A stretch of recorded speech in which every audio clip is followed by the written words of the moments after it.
All right, well, welcome everybody. We are talking about 401k Day. 401k is traditionally recognized as the Friday after Labor Day, so September 5th for 2025. 401k Day was established in 1996 by the Plan Sponsor Council of America. Just a good time as a reminder for individuals to review their retirement plans, kind of renew your focus on securing, your financial future, looking at your retirement. And I think the timing was supposed to be sort of an encouragement to focus on the transition from labor to retirement. So we have a really cool wellness and wisdom video that's going to be out for your plan participants this week, with some really timely reminders, topics around their 401k, taking a look, making sure that they're on track for retirement. So that's going to go live this week as well. But today's discussion, we wanted to talk to plan sponsors.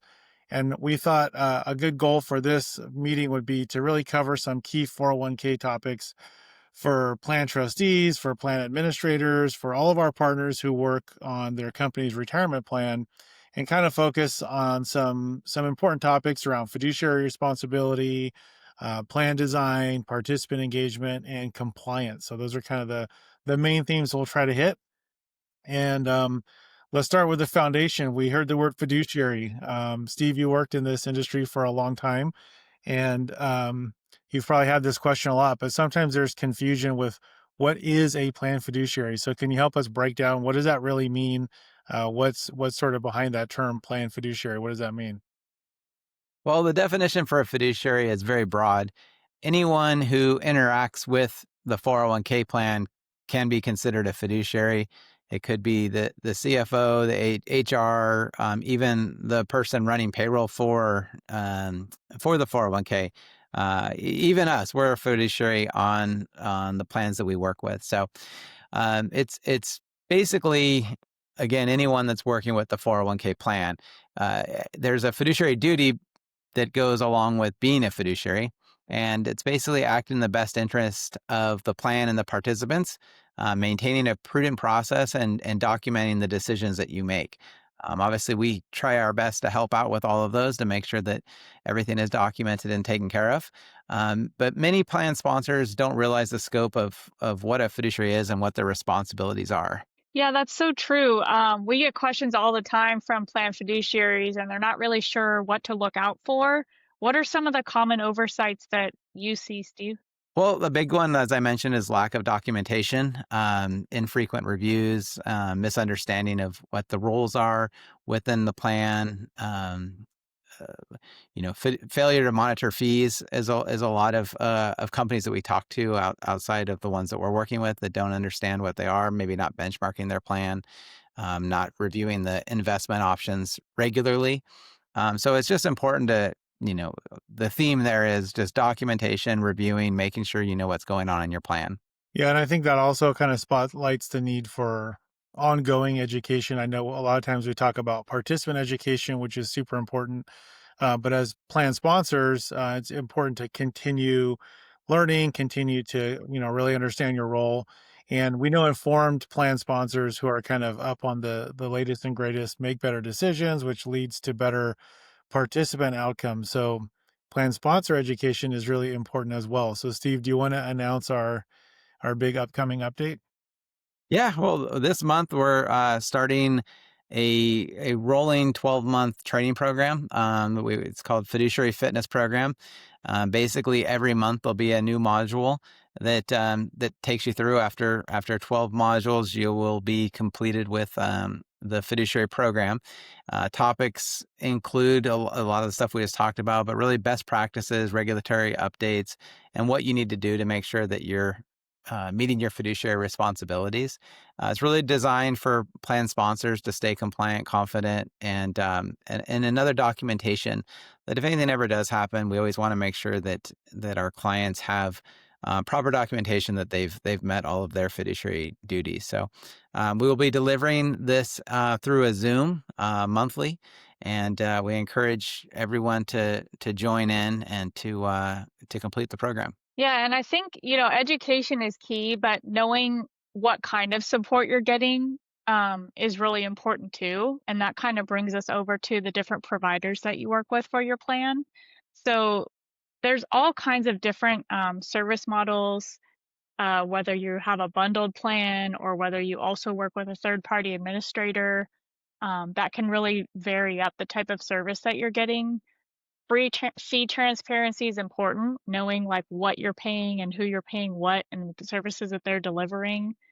Benchmarking your plan, understanding what the current market prices are, and then even the technology platform and the tools the participants are using, that creates a whole different experience for your plan and the number of questions that might come to you as a plan sponsor. So that kind of leads into poor service, and poor service can impact participants in a negative way.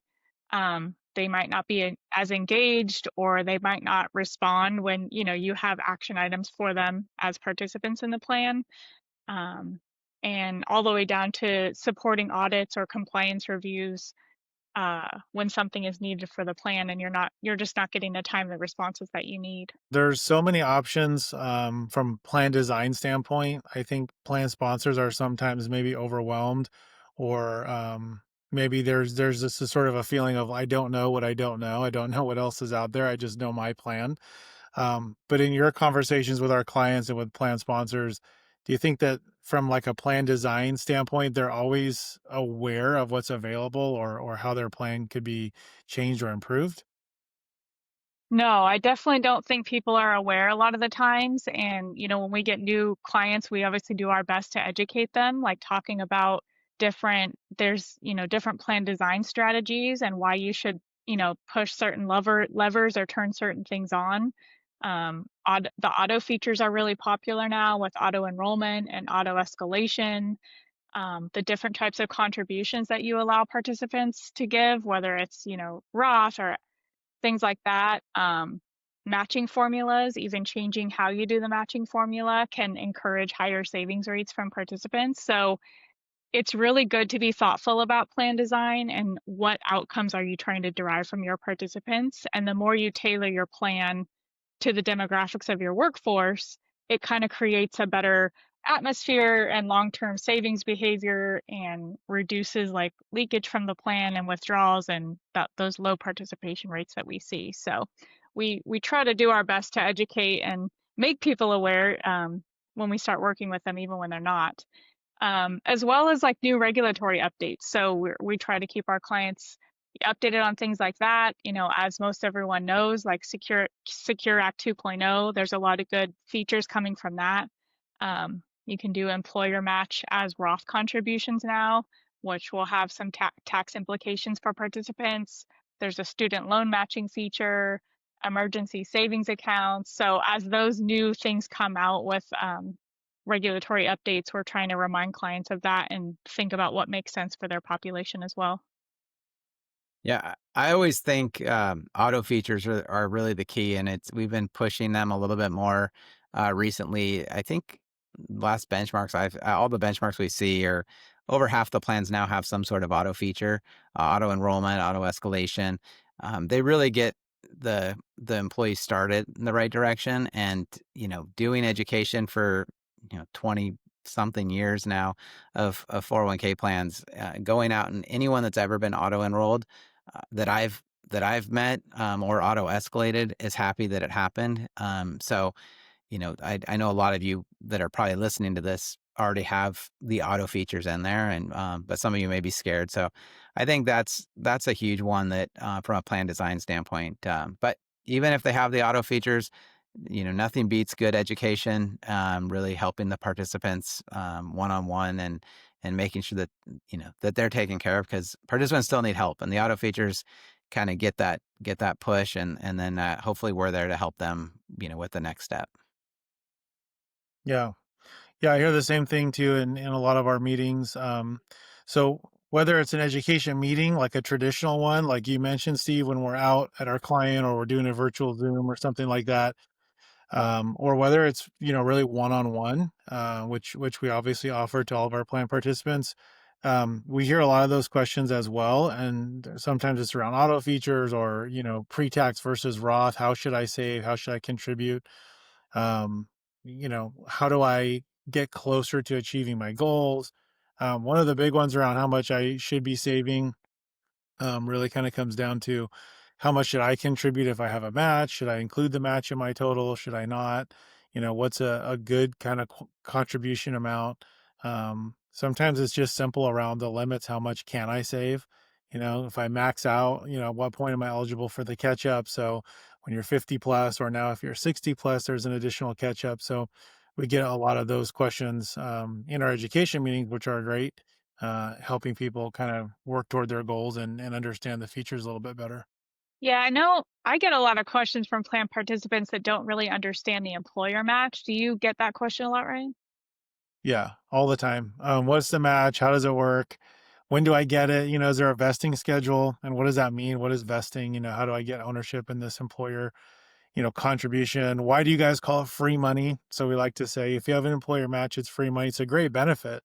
And by the way, spoiler alert, we always tell everyone, include your employer match in your total contribution. So when we're doing, planning calculations, if you have a match, we definitely want to make sure you're including that. But one of the main things that we see is sometimes people will look at an employer match and say, okay, I'm going to get matched up to 3% or 4% or 6%. And so, for example, if you have a 4% employer match, you might say, well, I'm just going to contribute 4, and then I'll get 4 from my employer. And while that's great, that's a huge benefit. And it's, obviously a big wind in your sails. If you're doing 4 and getting 4, you might have 8% of your salary going in, but that may not be enough to meet your goals or to get you retired on time, or with sort of the lifestyle or expectation that you have for your retirement. So, while it's great, it may not be enough. So you really need to consider it in light of sort of your bigger retirement plan picture. Yeah, I actually don't think the match usually is enough. As you mentioned, Ryan, and that's kind of again going back to, I feel like I'm kind of saying the same things over and over, but education, talking to the participants, understanding what they really need to be putting away, and really parlaying that into an investment. So it's is the match enough? We're going to do a financial plan. Are you investing appropriately as well? You kind of put it all together to really just to make sure that you're on the right track. So, um, Right. Yeah, no, that's huge. Yeah, having a financial plan is huge. Obviously, that's one of the features. That's one of the benefits that we provide to plan participants. And not only looking at, is my 401k or my company retirement plan a part of that. Sure, that's going to tie into your sort of broader maybe retirement goals, and play a role as probably for most people like a pretty significant part of their retirement income. And you also mentioned investments. Another thing that we talk very commonly about with plan participants is, especially as part of the planning process, but even outside of that, is what's your investment profile? What's your allocation look like? I think it's super important for participants to understand not only their investments, but also the other investment options that they have that are available in the plan. And it's also important, for plan sponsors to understand the investment options that they're offering inside of their plan, which is another way that we help our clients. That's obviously an important thing that we address through some of our reviews and meetings, that Jill helps out with, and I think is obviously an important part of running the plan well. That's right, Ryan. So we also need to consider how a plan is properly maintained and reviewed. So I believe Steve has mentioned this earlier. As we touch on the topic of reviews and upkeep, there are a few requirements, if you will, that we, as the financial advisor, help oversee on the plan. So one of those documents that is considered like a best practice to keep on file is your investment policy statement. So having this investment policy statement, or IPS, it's incredibly important because it establishes a guideline of your fund selection and your fund monitoring. So this document serves as a roadmap during your reviews and audits, and it's basically a documentation of your fiduciary decisions. Yeah, and I know annual reviews that we do where we kind of look at the plan as a whole are another key piece of managing their retirement plan. Can you talk a little bit about that, Jill? Yes, they are, Jen. So having an annual review is very essential, and it's an opportunity to assess the plan's health and performance. And it's also a time you get to review the fees, any participation rating, and the investment lineup, of course. So And it's also one of those times you get to address the regulatory updates, Secure Act 2.0, and any plan amendments. Yeah, and our other And favorite then, review, right? Our quarterly investment reviews. yes. Yes.